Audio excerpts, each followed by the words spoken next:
And then whilst I was, even though I was forced to pray and fast, I started thinking, wait, you know what? God is really real, you know? I'm starting to get into this. I started reading books, started reading the Bible, started reading this book called Heaven is So Real.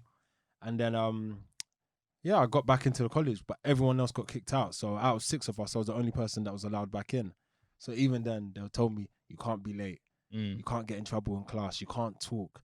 You can't, so many conditions. Can't do this, can't do that. And I thought I was doing well. And there was, my favorite teacher, Anita, she got me. So I'm in the class sitting down thinking everything's going well. And it was like a month in and she was like, supposed to have, what do you call it, a disciplinary or whatever downstairs. And I said, why didn't you tell me? Why didn't you give me a heads up? Like, you could have warned me as soon as you found out. You're one of my favorite teachers. She was like, she can't put a job on the line or whatever. So I walked downstairs and my mum's there. I said, yo, these people set me up. And Mr. John Davis wasn't there. He removed himself because he said he would have been biased. So it was just me and these 3 white people. And they're talking, telling me, you've been doing this. You've been, you know, missing lessons, which was true. You've been talking in class, which was true. You've been disturbing, so many things. And I said, yo, these teachers have been snitching on me. So they said, what have you got to say for yourself? And I've just got this thing where it's like, I'm not going to go out like a pussy. So I said, it is what it is. It is what it is. Sound like that Denzel moment in Training Day. No, it was. It really was. I said, all right then. So if I'm getting kicked out, I'm going out with a bang. So anyways, like an idiot. And my mum's there. You know when you can feel someone's heart breaking, so you don't look left. I said, I'm not turning my head. Then they were like, okay, anything else to say?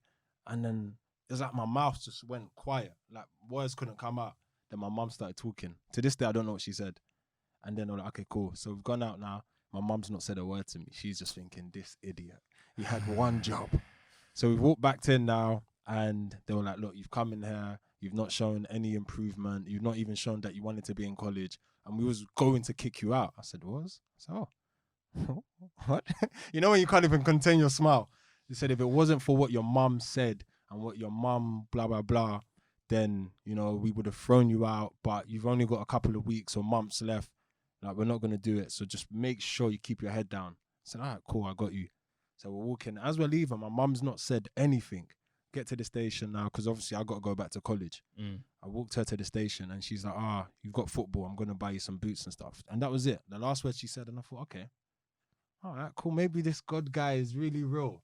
So then we had football now. So I've gone to football and on a coach, I think there's about 60 or 66 people. I can't remember the amount. So we're coming back. Bearing in mind, I've not told anybody what's been going on. So I've just been dealing with it myself, just being a guy, innit? So we're on the coach, there's about 60 of us, and we're just talking. And then I'm telling them about Mr. John Davis, telling them about my mum. Then I start telling them what happened. And obviously, when the person got stabbed, they were trying to blame it on so-and-so and whatever. And then obviously, I had my disciplinary, nearly got kicked out. Start telling them about praying and fasting, and then what my mum was doing. Then I started crying. Yo, just uncontrollable tears. And anyone who knows me knows I don't cry. That was the last time I've cried. That's how long. And I'm just there. And then the thing that pissed me off, I couldn't even stop talking. It's just like crying. And I'm like, my mum this. And let me tell you about Jesus. And John Davis this. And I couldn't stop talking. And that was the moment where... I wish I was crying like that. It wasn't even, you know, when you're crying and you're overwhelmed with the spirit. Yeah. It's not normal tears. It's like proper, it's a lot, like man. It's coming down like just streams, flooding everywhere. And you try to turn away. You can't even turn away. You're talking. You're compelled to talk. And everyone's shut up, just listening. And this is football, boys. So you already know football banter. Yeah. So if you're moving nuts, everyone's going to stick it on you the next day.